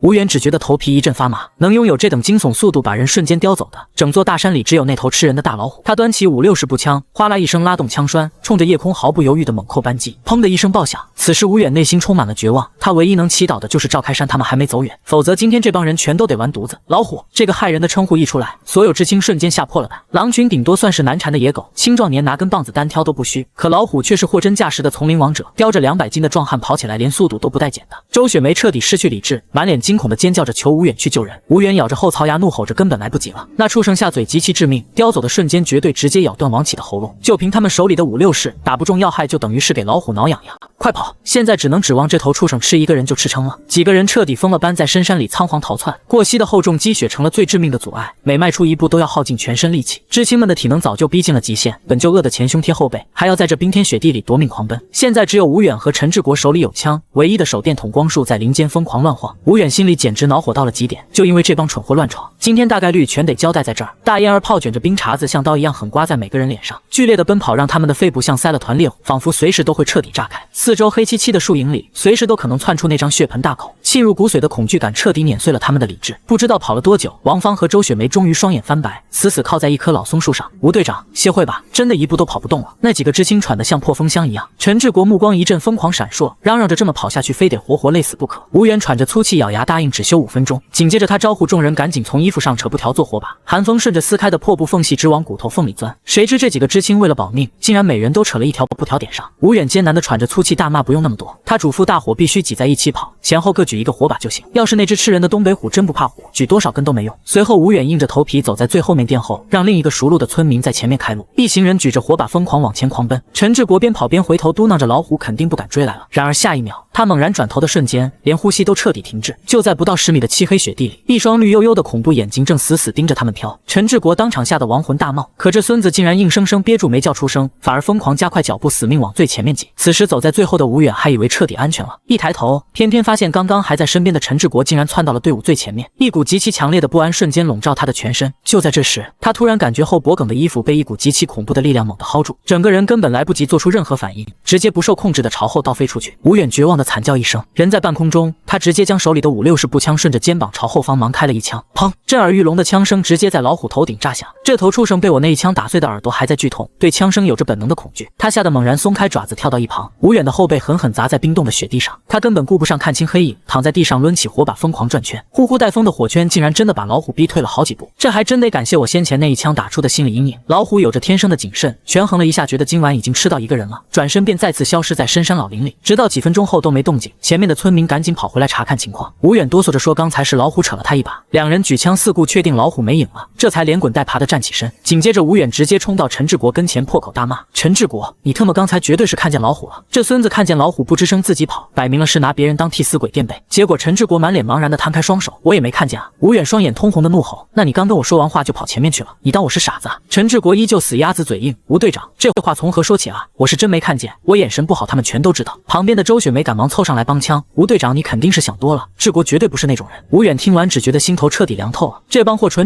就是一群不知死活的白眼狼，自己费尽巴力进山救人，差点连命都搭进去。吴远死死咬着后槽牙，行，很好，走。他再也不管什么队形，带着那个村民扭头就朝山下狂奔。几个知青吓得面如土色，没有吴远带路，他们根本走不出这片深山，只能拼了命的跟在屁股后面跑。转眼间到了清晨，刺眼的阳光穿透树枝积雪，直接照在张全福的脸上。他迎着阳光长舒一口气，没死在山里，可真好啊！大伙儿听完纷纷点头，满眼都是劫后余生的庆幸。张全福低头默默攥紧了拳头，他心里盘算着，我救了他一命，加上我爹当年也救过他，这2条命的恩情必须得拿命还。这操蛋的年月，家家户户穷得叮当响，他决心以后拿自己这把子力气死心塌地帮我干活。此时赵开山扯着嗓子大喊：大伙先各自回家好好歇歇，下午全来我家吃饭。他早就把我当成了村里的福星和未来的接班人培养。我略微犹豫了一下，立马点头应了下来。我本就不想装什么出世高人，能融入村里的核心圈子过安稳日子绝对是件好事。随后大家进了村子，各自散去。我刚推开自家院门，张月叽叽喳喳的迎了上来：“富贵哥，你回来了，肯定饿坏了，饭马上就好。”我笑着把身后的陈重狼师一把拽进院子。小丫头满眼放光，又打死狼了，富贵哥也太厉害了。我一边洗脸一边笑道：“小丫头，可不止一头狼呢，我跟你说，我们还遇到老虎了。”胡香兰端着饭菜出来，吓得声音都变了调：“啥？老虎？那你们千万别受伤啊！”我擦着脸淡淡回道：“没事儿，就是差点咬了全服，被我一枪就给打跑了。”就在这时，我突然想起手里的毒头弹快打光了，吃完饭必须得去找老孙头换点弹药。紧接着我翻身上炕，桌上摆着热腾腾的馒头稀粥，外加一大碗香喷喷的肉酱和切好的煮狍子肉。这年头能吃上这种纯天然的伙食，简直是做梦。我顺手掰开一个热馒头，狠狠抹上一层厚实的肉酱，再铺上白菜叶和2大片肥美的狍子肉，一个硬核版东北肉夹馍瞬间成型。我张开大嘴，直接咬掉一大半，极致的油脂混合着肉香在口腔里瞬间炸裂开来，我爽的连灵魂都在狠狠颤抖。再灌上一口滚烫的黏糊粥，那种前所未有的满足感简直让人头皮发麻。张月在旁边看我吃的这么生猛，口水都快滴进碗里了。我立马照葫芦画瓢，又弄了2个超级肉夹馍递了过去：“姥姥，小月，快尝尝。”两人毫不犹豫地咬下一大口。张月的眼睛瞬间亮起，太好吃了。吃饱喝足后，我躺在烧得滚烫的火炕上沉沉睡去。张月懂事的端来热水给我洗脚，胡香兰在旁边看得满眼都是笑意。这一觉直接睡到了大晌午。我简单扒了2口冷饭，拖着装满狼尸的爬犁直奔老孙头的山货铺子。结果刚进门，老孙头看清我身后的东西，眼珠子差点直接飞出来。他哆嗦着大喊：“哎呦，你这小子从哪弄来这么多大个头的野狼？过去几年猎户送狼来，顶多也就1头，万万没想到我今天直接拉来了一整堆。”老孙头惊得一把薅住狼毛：“好家伙，你小子用大炮轰了狼窝！”我嘿嘿一笑：“您老瞅瞅这伤口哪个像炮轰的？”老孙头定睛一看，瞬间倒吸一口凉气，不仅有弓箭和枪伤，甚至还有近距离用刀捅出的致命伤。他猛地竖起大拇指，只夸我是10里8乡最狠的猎户。紧接着他眼珠子一转，让我赶紧开个实价。我一边在铺子里溜达，一边开口：“您看着给，另外给我弄10斤散装白酒，2斤花生米。”老孙头直接指着角落的大缸，极力推荐供销社的地瓜烧，还有知青送礼最爱用的虎骨酒。我一听直接撇了撇嘴，怕不是用叫虎子的狗骨头泡的吧？老孙头老脸一红，赶紧解释这好歹是纯粮食酿的，绝对比苦不溜丢的地瓜烧强。随后他大手一挥，酒钱照算，花生米直接白送。就在这时，我压低声音问他店里有没有12号的毒头弹。老孙头点点头，让我过几天来拿，比划了4根手指头。4头狼他给我这个数，但3天后拿子弹必须得带钱。转眼间到了下午3点多，我拎着2瓶白酒和1包花生米推开赵开山家的大门，屋里一帮汉子正聊得热火朝天。赵开山见状赶紧下地，嘴里假意埋怨我不该破费，双手却诚实的一把拧开酒瓶塞子。他猛吸一口气，大喊一声香，这操蛋的荒年，大家伙饭都吃不饱。这瓶虎骨酒瞬间把这顿饭的档次拔高到了天上。张全福在一旁狂咽口水，眼睛冒着绿光，直勾勾盯着酒瓶。紧接着赵开山媳妇端来一摞粗瓷碗，小心翼翼地给每人倒上1两，随后一大盆热气腾腾的土豆炖狼肉直接端上桌，配着糙面饼子和辣白菜。谁能想到这随时会饿死人的大冬天，大伙竟然能敞开肚皮大口吃肉大碗喝酒。就在此时，赵开山端起酒碗，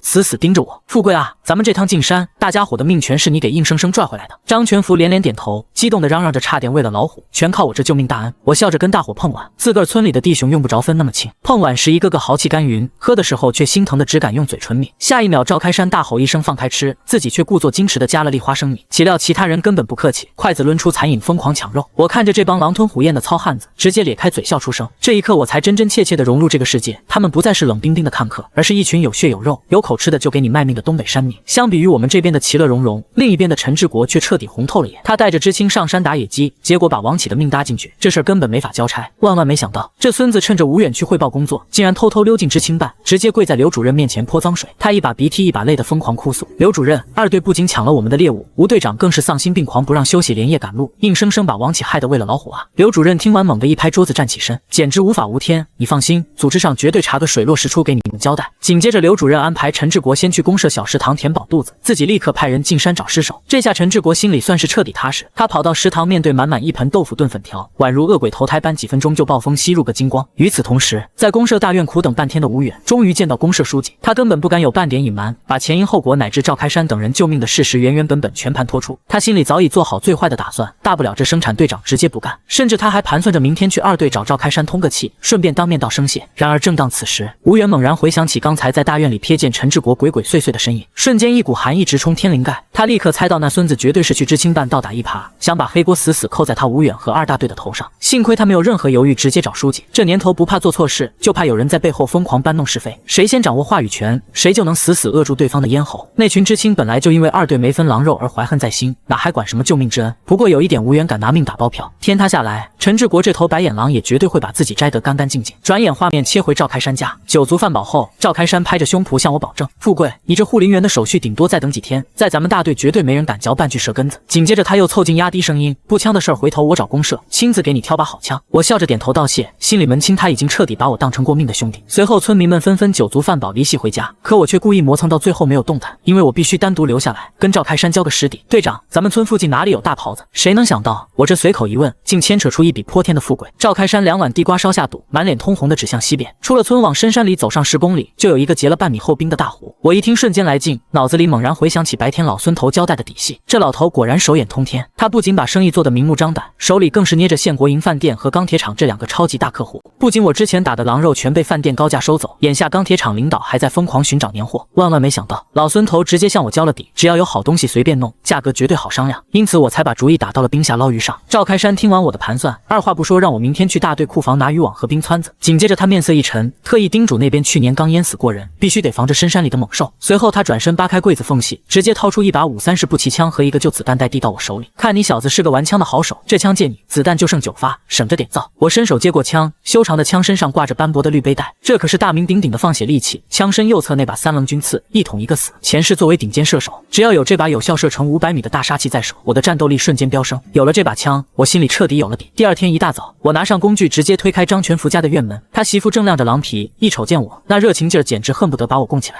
毕竟昨天我单挑狼群又重创老虎的战绩，已经彻底把这10里8乡的猎户给震麻。我直接冲屋里喊张全福跟我进山。张全福连干啥都没问，顺手别上猎刀，带上手闷子就往外冲。转眼间，我们俩顶着风雪翻过几道山岭，直接杀到那个大泡子。厚厚的积雪底下，全是坚如磐石的寒冰。张全福抡起沉重的冰汆子，吭哧吭哧砸了半天，累得直喘粗气。我一把抢过冰汆子，猛然发力狂砸，伴随着冰渣子漫天乱飞，一股刺骨的湖水瞬间喷涌而出。紧接着我们如法炮制，连着凿出7、8个冰窟窿。张全福用一根长杆绑着网线，像穿针引线一样把几10米长的渔网死死铺在冰层下面。随后他捡起石头疯狂砸击冰面，靠着闷响把鱼群拼命往网里赶。此时我死死盯着出网口，猛地一把拉起大网，来了来了，卧槽，好大的鱼！张全福激动的嗷嗷直叫。随着大网破冰而出，30多斤纯野生的肥美鲫鱼和边花瞬间堆满雪地。眼瞅着快到晌午，鱼堆已经堆成了一座小山，这纯天然的野味可比前世那些吃饲料长大的强太多。我猛地一拍大腿，大吼一声生火烤鱼。张全福立马窜进树林，捡来桦树皮和干柴，点起一堆篝火。我俩一人挑了条3、4斤的大鱼，开膛破肚后直接架在火上狂烤。随着我捏碎一把大盐粒子撒上去，一股浓郁的焦香味瞬间在雪原上炸开。这逆天的香味实在太勾人，我怕引来野兽，顺手就把猎枪和步骑枪全拉拽到手边。只要不是成了精的怪物，敢踏进我50米之内，绝对来杀我烤杀。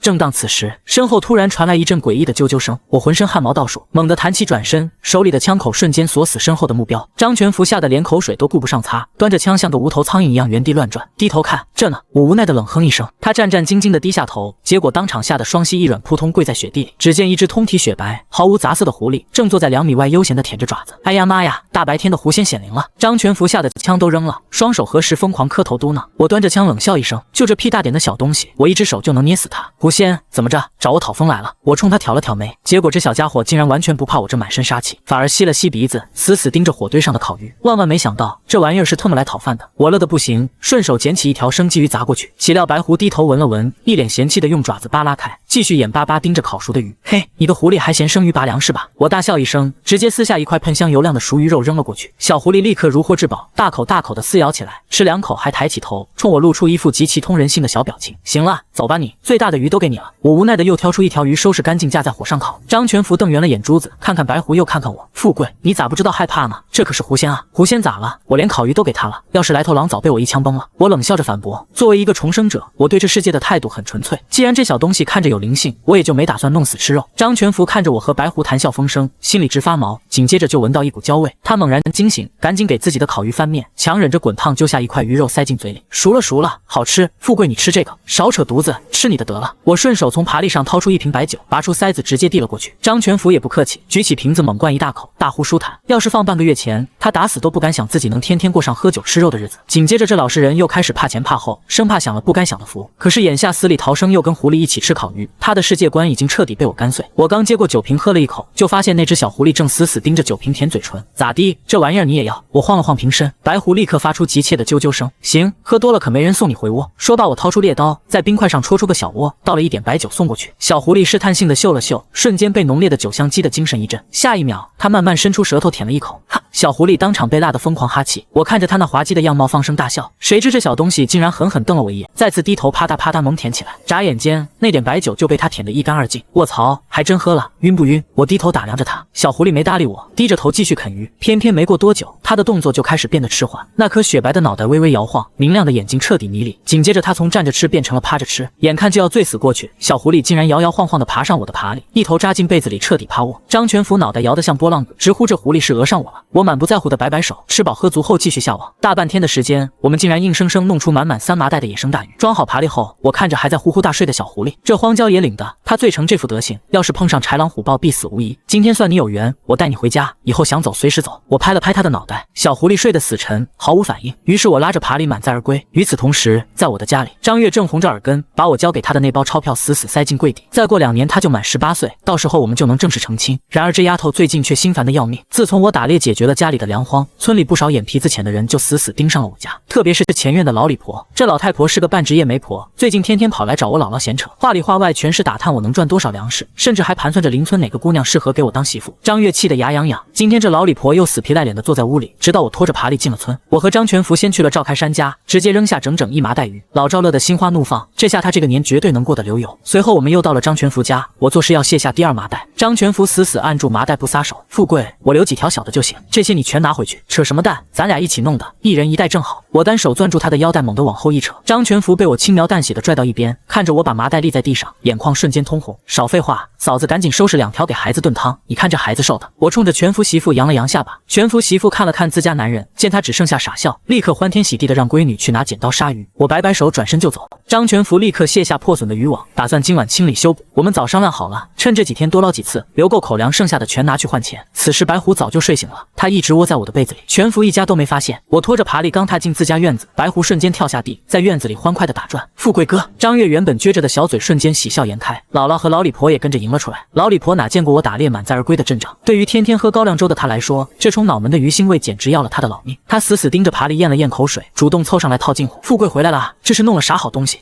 回来了。我随口应付，根本没把这是块老太婆放在眼里。谁知她见我态度冷淡，竟然恬不知耻的直接切入正题。富贵啊，李婶有个外甥女在南边舞队，长得水灵，介绍给你认识认识咋样？听到这话，我当场愣在原地。我转头看向姥姥和张月，只见这一老一小正同时狂翻白眼，尤其是张月，眼眶委屈的通红。这不知道哪跑出来的路人，连我有小媳妇都不知道。我连理都懒得理他，直接把麻袋拖进仓房，收好猎枪。张月，饭好了没？我都快饿死了。我扭头瞥了一眼老李婆，随口问她要不要一起吃点。在东北，饭点留人纯属客套，正常人早该识趣走人。可这老太婆偏偏像鬼迷心窍一般，凑上前还想强行推销她那个外甥女。就在这时，老李婆突然嗷的一声惨叫，屋里几人瞬间被吓了一跳。顺着她的目光看去，姥姥和张月也倒吸一口凉气。只见那只雪白的狐狸正蹲在地上死死盯着他们。这狐仙咋进门了？白狐扭头看向老李婆，原本笑盈盈的面孔猛然间冲她狠狠一呲牙。妈呀，勿怪勿怪！老李婆吓得双手合十，冲着白狐边拜边退，贴着墙根一溜烟逃了出去。看到这一幕，张月心里不仅不害怕，反倒觉得这狐狸替她出了一口恶气，吓跑了不速之客。白狐立刻扭头笑盈盈地望着姥姥和张月，她乖巧地发出啾啾的叫声。我笑着向他们解释，这是我打鱼时在林子里捡的，小东西不仅不怕人，还跟着我要鱼吃。谁知他酒量太差，喝了几口白酒就醉死在我的被子里，我索性就给带了回来。姥姥听得眼珠子溜圆，你这虎孩子，你知道这是啥你就敢往家里带？我满不在乎地表示这不过是只南下觅食的北极狐。可姥姥根本不听这套，她自己就姓胡，坚决认定这是活生生的狐仙。紧接着她一把拽住想去摸狐狸脑袋的张月，满脸紧张地质问我到底想干啥。一旦我敢说杀狐吃肉，她非得跟我拼命不可，有啥咋办的？我看她挺聪明，直接养着呗。听到这话，张月再也按捺不住，伸手就摸向白狐的脑袋。白狐不不仅不龇牙，甚至还在张月手心里亲昵地拱了拱。小丫头满眼都是星星，当场拍板给她取名叫小白。姥姥急得脸皮直抽抽，别胡闹，保家仙哪能起这种瞎名字？别人出马还得请仙家上身。结果倒好，这狐狸干脆直接住家里了。然而木已成舟，眼看小白跟张月玩得咯咯直笑，姥姥也无可奈何，总不能把狐仙打出去。她只能一边念叨着罪过勿怪，一边看着张月把沾满肉汤的饼子喂进小白嘴里。转眼到了隔天上午，我和张全福正准备出发继续我们的捞鱼大业。这几天我们连着干，只要再弄点就能去换大钱。可我们还没走出村口，生产队的大喇叭突然响彻上空，赵开山的声音从里面传了出来：“喂喂喂！”不仅我和全福停下脚步，就连趴在爬犁上的小白也支棱起耳朵。紧接着，赵开山在喇叭里连喊3遍，通知全村人晌午去大队部开会。我和全福对视一眼，默默把爬犁拖回家，准备补个回笼觉再去凑热闹。毕竟这是我穿越以来第一次参加集体会议，为了彻底融入这个年代，我绝不能缺席。晌午时分，各家当事人陆陆续续汇聚到大队部，赵开山身兼书记和队长2职。等人到齐后，他立刻切入正题：“乡亲们，今天把大伙召集来，有几件重要的事儿得宣布。”紧接着他说出的第一件事就直接砸在了我头上。经过队里研究决定，正式任命张富贵同志为咱们生产队的护林员。从今天起，保护山林的重任就落在他肩上了，大家都要多支持他的工作。还没等众人消化完这个消息，赵开山话锋一转，语气瞬间变得凝重：“衙门刚发了联防文件，有逃犯进咱们这片林区了，大伙平时没事尽量别进山，发现可疑人员麻溜报告，千万别虎超超的自己去抓。”随后他又补充了一句：“另外，公社正在调查3队失踪知青的事儿，这跟大伙没关系，谁也别瞎打听瞎嘚嘚。”大会刚一解散，赵开山就一把拽住我，示意我留步，直到所有人都散干净了，他才反手关上大门。紧接着他从抽屉里掏出一张米黄色的纸和一个小本本，郑重其事地递到我手里：“这是你的任命书和证件，以后进山带着点，万一遇到人能派上用场。”我接过文件扫了一眼，白纸黑字写着红星林场第2生产队护林员，任期整整5年。我咧嘴一笑，想不到老子在这个年代居然混上铁饭碗了。赵开山却满脸严肃：“富贵，你经常进山，千万注意安全，以后打猎尽量多带几个人。”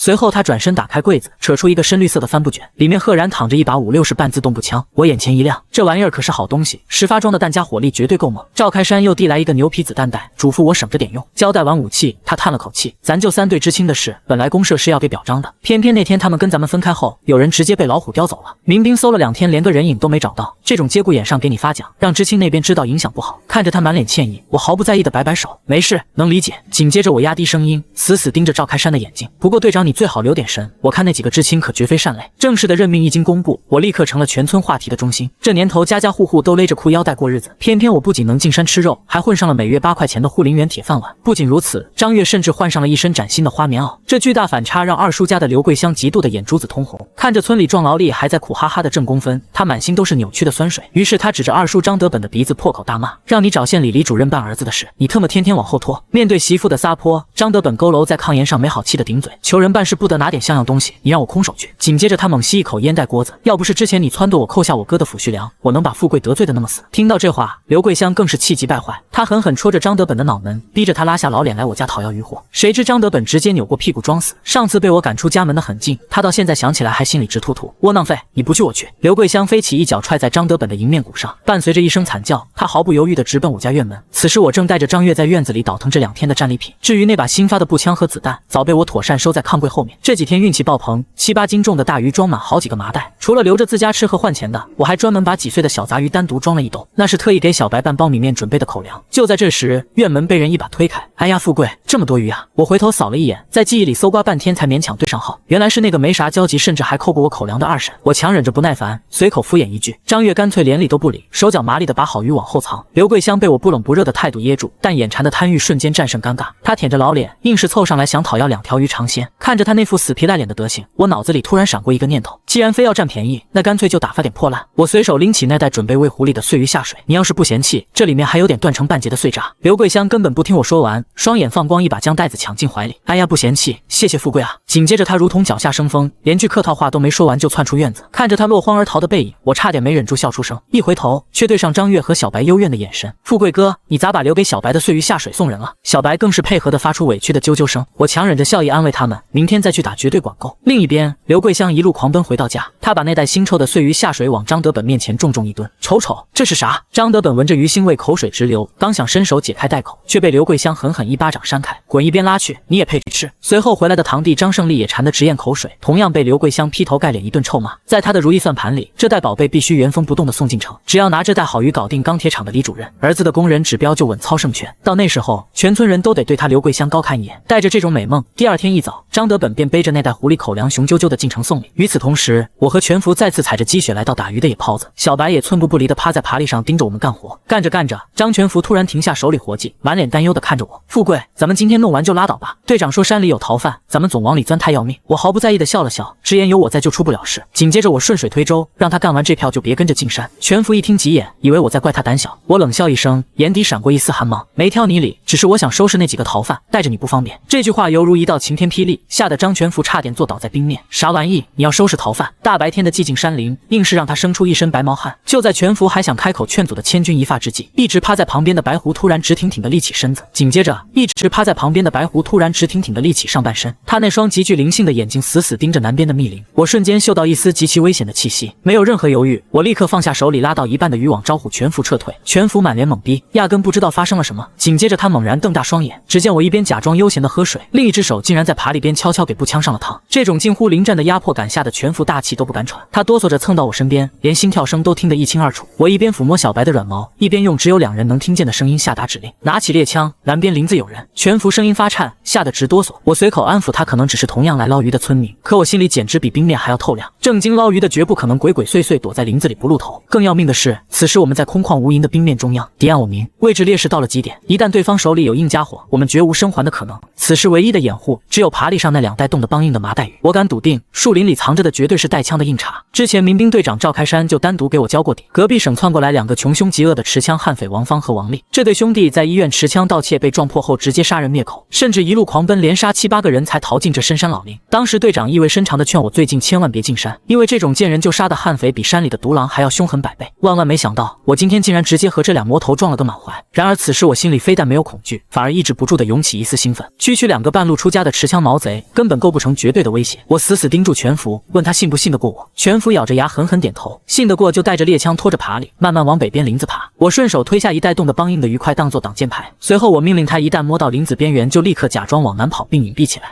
只要他按我说的做，我们就能绝境逢生。全福立刻紧缩身子趴在冰面上，他把纤绳死死套在肩膀上，像个蜗牛一样缓缓向北移动。小白也极度配合的嗖一下跃下爬犁蹲在我身边，我借着麻袋的掩护死死盯着南边林子的动静。那帮饿疯了的悍匪绝逼是冲着这几袋鲜鱼来的，他们之所以不敢贸然开枪，就是对自己的枪法没底气。这帮亡命徒是想等我们拖着爬犁靠近林子再近距离一击毙命，算盘打的确实够精，可他们千算万算，唯独没算到我身边带着一头开了挂的灵狐。要知道狐狸的嗅觉可是出了名的变态，隔着厚厚积雪都能精准定位田鼠的位置，几十米外2个大活人的味道在小白鼻子里简直就像黑夜里的探照灯一样耀眼。我轻轻摸了摸小白的脑袋，许诺回家给他加餐。与此同时，身后的全福已经成功挪到林子边缘，紧接着他猛吸一口冷气，犹如脱兔般窜起，一头扎进森林。此时的南边密林中气氛压抑到了极点，王丽端着一把土制喷子，满脸焦躁地询问大哥王芳。这俩兄弟在冰天雪地里冻饿交加，他们甚至连根生火的火柴都没有。原本王丽打算等打鱼的村民一出现就杀人越货抢走渔网，却被王芳硬生生拦住，生怕枪声引来大批民兵搜山断了后路。于是他们本打算弄点野兽的动静把我们吓跑，谁知才刚蹲下就彻底暴露了行踪。眼看全福鬼魅般消失在北边林子里，王芳倒吸一口凉气：快撤，这俩绝不是普通村民，搞不好就是冲咱们来的。王丽却极为不屑地举起手里的喷子冷笑：100个帽子叔叔咱俩都不惧，就这俩泥腿子赶过来我就送他投胎。然而王芳却死死盯着冰面上那个纹丝不动的麻袋，别扯犊子，麻袋后面那个正拿枪瞄着咱俩。他一边压低声音怒斥，一边趴在雪堆里一点点往后倒退。湖面上死一般的寂静给他带来前所未有的压迫感，在他眼里，能有如此可怕战术素养的人绝对是硬茬子真茬兵。就在悍匪心惊胆战时，我正趴在爬犁下透过雪堆缝隙死死锁定目标，确认身后已经没有任何声音，我嘴角勾起一抹残忍的冷笑。好戏终于要开场了，我迟迟不提前开火，全是为了全福能安全撤退。现在只要对面不是白痴，绝对已经开始准备跑路。我故意压着不扣动扳机，就想一个人细细品味这种久违的战场压迫感。这种刀尖舔血的刺激让我全身每一个细胞都在疯狂嘶吼。就在王丽一点点向后倒退的关键时刻，小白突然猛地立起身子，我眼疾手快一把将狐狸脑袋死死按进雪里，砰！一颗致命的子弹贴着麻袋头皮呼啸而过，震耳欲聋的枪声吓得小狐狸疯狂往雪窝子里钻。我狠狠点着他的脑门，警告他别乱动。下一秒，我猛然举枪瞄准密林，就是2发连射，砰砰！滚烫的子弹精准击中王丽脑袋前方的树干，4件的木屑犹如暗器般疯狂砸在他脸上。这神仙般的恐怖准头吓得悍匪心跳骤停。其实这2枪纯粹是为了极限的火力压制。就在扣动扳机的瞬间，我犹如猎豹般暴起，朝着西边最近的林子全速冲刺。在空旷地带直线后退等于给别人当活靶子，只有急速横向移动才能让敌人的准心彻底废掉。整整50米的死亡距离被我转瞬跨过。等王丽惊魂未定的抬起头时，只看到一道恐怖的残影已经狠狠撕裂防线，窜进树林。旁边的王芳吓得当场破防：卧槽，快跑！伴随着一声绝望的惊吼，这俩杀人不眨眼的悍匪掉头就跑。连杀7、8个人的持枪悍匪此刻正被我当成猎物午在深山老林里戏耍。这两个亡命徒竟然还懂林间交替掩护撤退的战术，可惜他们千算万算，根本不知道追踪他们的是一个戴了透视外挂的活阎王。只见身后的王丽紧紧跟着王芳，我窜进树林后并没有急于强冲，毕竟对方手里捏着2把真家伙。紧接着王芳猛地躲到树后举枪掩护，他弟弟王丽则像疯狗一样往前狂奔。等王丽跑远后，再次架枪回头掩护大哥。这对兄弟靠着这招交替掩护，曾经硬生生干掉了好几个追捕的帽子叔叔。一旦打中目标，他们就会像饿狼一样回头猛扑。然而看着这教科书般的战术动作，我却忍不住咧嘴冷笑。我直接冲着小白招了招手，白狐狸瞬间低着头嗖地窜到我脚边。小白，这俩畜生交给你，千万别跟丢。小狐狸兴奋地抽动着鼻子，啾啾，干得漂亮，回家给你烤肥兔子。我掏出一块肉干塞进嘴里，不紧不慢地跟在这俩悍匪身后。这帮畜生不仅杀了那么多无辜的人，竟然还敢耽误我打猎，今天必须把他们永远留在雪山里。与此同时，王家兄弟正饿着肚子疲于奔命，我越是不急着冲上去，王芳的心里就越是发毛，那种感觉简直就像是被厉鬼死死盯上。无论他们怎么拼命狂奔，远处永远有一道幽灵般的身影死死咬住不放。期间他们甚至绝望地回头放过冷枪，结果连我的衣服脚都擦不到。此时王丽已经彻底体力透支，肺管子像是被刀片在疯狂绞肉。王芳更是喘着粗气死死盯着弟弟，特么的不能这么跑，你往那边藏起来，咱们前后夹击弄死他。王丽眼神一狠，转头冲着我的方向直接扣动扳机，砰！我瞬间闪身贴死在粗大的树干后，趁着这个空档，王丽犹如丧家之犬般向侧面山坡狂奔出上百米。谁知王芳竟然掉头朝着反方向亡命逃窜。在这俩悍匪的算盘里，只要我敢追其中一个，他们就能回头把我包个饺子。万万没想到，看着分头行动的两人，我嘴角的笑容简直快要咧到耳根。我正愁怎么把他们逐个击破，这俩蠢货竟然主动解散阵型。小白，先弄上面那个。小狐狸忽闪着眼睛，满脸兴奋地在前面贴地引路，一人一狐直接兜了个大圈，犹如鬼魅般摸向王丽的藏身点。此时的王丽正躲在灌木丛后暗暗得意。正当他喘匀了气准备起身换个位置时，一道冰冷的声音直接在他耳畔炸响：兄弟，找我呢吗？王丽惊得浑身汗毛倒竖，他连头都来不及回，直接把枪管扛在肩膀上就要向后扣动扳机。千钧一发之际，我犹如铁钳般的大手一把死死捏住滚烫的枪管，猛地将枪口向上狠狠一撅，